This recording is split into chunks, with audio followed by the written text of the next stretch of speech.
Everyone, আসসালামু আলাইকুম। কেমন আছেন সবাই? আশা করি অনেক ভালো আছেন। নতুন আরেকটি ভিডিও নিয়ে হাজির হয়ে গেলাম। আপনারা তো সবাই জানেন যে আমি ডেঙ্গুতে আক্রান্ত হয়েছি। তো কিছুদিন যাবৎ দেখা যায় একবারেই খেতে পারি না। কোনো কিছু খেতে গেলে দেখা যায় অনেক বেশি তিতা লাগে। তো এরপর ডাক্তারকে বলেছিলাম, তো সে এই ওষুধটা দিয়েছিল, সেটাই এখন খেয়ে নেব। আর এটা খাওয়ার আগে খেতে হয়। খেতে এত বেশি বিশ্রী লাগে আমার কাছে। তো কি আর করার, আম্মু বকছিল যে এটা না খেলে দেখা যাবে যে তুমি কোনো কিছু খেতেই পারবে না। তো এরপরে আমি এটাকে একটু গুলিয়ে রাখলাম, মানে একটু পানিতে একটু ভিজিয়ে রাখলাম। একটু পরে এটা যখন গলে যাবে তখন খেয়ে নেব। তো এরপরে আমি যখন বিকেলে আসরের নামাজ পড়ছিলাম, তো তখন দেখলাম যে একজন ভ্যান গাড়ি দিয়ে আমাদের এখানে আসে একটা লোক আর কি, প্লাস্টিকের সামগ্রী বিক্রি করে। তো সে এগুলো নিয়ে এসেছিল। তো আমি আম্মুকে জিজ্ঞেস করছিলাম কিছু কিনবে নাকি, তো আমি গিয়ে নিয়ে আসলাম। আর দেখেন, এখানে এই কালারফুল এই যে বোল, তারপরে চালনি আছে। আমার কাছে না অনেক বেশি ভালো লাগে এই প্লাস্টিকের জিনিসগুলা।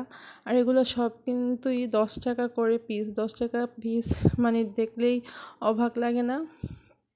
এখনকার যুগে তো 10 টাকা করে কোনো কিছুই নেই। তো যাই হোক, আমি সব কিছু নিয়ে এসেছিলাম, আপনাদের সাথে একটু শেয়ার করলাম। আর আপনি যদি আমার চ্যানেলে নতুন হয়ে থাকেন, অবশ্যই আমার চ্যানেলটি সাবস্ক্রাইব করে দেবেন, পাশে থাকা বেল আইকনটি প্রেস করে দেবেন। আর ভিডিওর কোনো অংশে যদি ভালো লেগে থাকে, অবশ্যই লাইক, কমেন্ট, শেয়ার করে দেবেন। তো আল্লাহর রহমতে এবং আপনাদের দোয়ায় আমার ডেঙ্গুটা কিন্তু অনেকটাই ভালোর দিকে চলে এসেছে, আলহামদুলিল্লাহ। তারপরও বলেছে যে কিছুদিন যাবৎ রেস্ট করতে। তো দেখা যায় যে শুয়ে থাকতে থাকতে আমার শরীর একদম ব্যথা হয়ে গিয়েছে, এখন আর শুয়ে থাকতে ভালো লাগে না। তো কি আর করার তো কিছু নেই, যেহেতু ডাক্তার বলে দিয়েছে। তো একটু রেস্ট করি, একটু কাজ করি, সব মিলাই ঝিলেই আর কি করা হয়। তো এগুলো সব কিছু নিয়ে আমি এখন এগুলা সব রেখে দেবো। এগুলো পরে আম্মু এগুলো ওয়াশ করে নেবে। তো এরপরে এই যে দেখেন, রুদ্বি সে এগুলা নিয়ে খেলা করবে, অনেক কান্নাকাটি করছিল।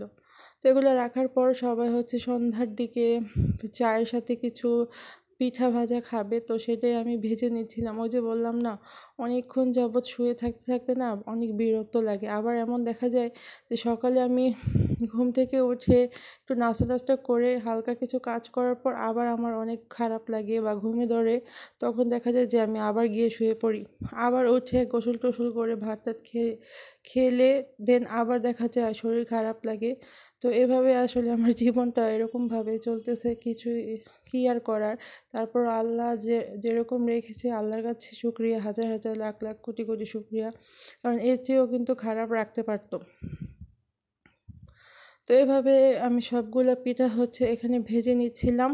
আর এই পিঠাগুলা কিন্তু একটু মচমচা করে ভেজে নিলে কিন্তু খেতে দারুণ লাগে। আর আপনারা সবাই তো জানেন যে আমি কিন্তু একটু ঘুরে ঘুরে বা হেঁটে হেঁটে খাবার খেতে একটু পছন্দ করি বেশি। তো এই ধরনের খাবারগুলো আমার জন্য বেস্ট। আমি দেখা যায় এই ধরনের খাবারগুলো বেশি খাই।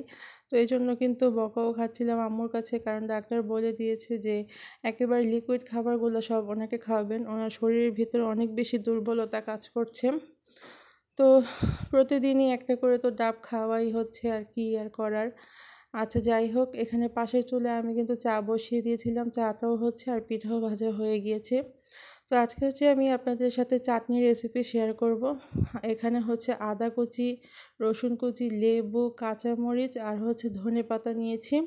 ধনেপাতার চাটনি করব। এই চাটনিটা আপনি চিতই পিঠা অথবা কি বলে চাপটি দিয়ে খেতে পারেন। আর আম্মুর হাতে চাপটি তো অনেক বেশি মজাদার হয়ে থাকে। তো আম্মু বলছিল আজকে রাত্রে চাপড়ি বানাবে, তো সেই জন্যই আমি এখানে চাটনিটা তৈরি করে নিচ্ছিলাম। তো এখানে সব কিছু আমি কুচি করে কেটে ধুয়ে পরিষ্কার করে একটা ব্লেন্ডারের জাগে দিয়ে দিলাম। দিয়ে দেন একটু সামান্য লবণ দিয়ে দিব, আর লেবুটা দিয়ে দিব। আর আপনারা চাইলে এখানে কাঁচা আদাটা ইউজ নাও করতে পারেন, কারণ এটা একটা স্মেল থাকে, অনেকে এটা দেখা যায় পছন্দ করে না। তো এটাকে একটু মিহি করে ব্লেন্ড করে নেবেন। আমি বেশি মিহি করব না, আমার কাছে এভাবেই খেতে ভালো লাগে। তো আজকের এই চাটনিটা যদি আপনি অবশ্যই যদি ট্রাই করে থাকেন অবশ্যই কিন্তু আমাকে কমেন্ট করে জানাবেন। তো এই তো এখানে আমি একটু ব্লেন্ড করে নিচ্ছি। তো আজকের মতো ভিডিওটি এখানেই শেষ করব। সবাই ভালো থাকবেন, সুস্থ থাকবেন এবং আমার জন্য দোয়া করবেন যেন আমি তাড়াতাড়ি সুস্থ হয়ে যাই। আর হ্যাঁ, অবশ্যই ভিডিওর কোনো অংশ ভালো লাগলে লাইক, কমেন্ট এবং শেয়ার করে দেবেন।